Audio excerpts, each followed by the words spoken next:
Mga idol, mahirap talaga ang buhay ng kolektor. Maranasan mo ang galit ng mga customer namin. Kaya kailangan mo na magpaparelax muna dito sa malamig mga idol. Pakalamig dito.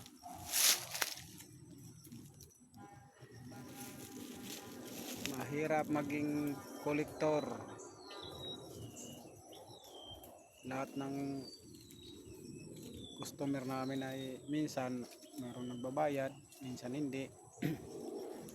Kaya huwag niyong maliitin ang buhay ng kolektor mga idol.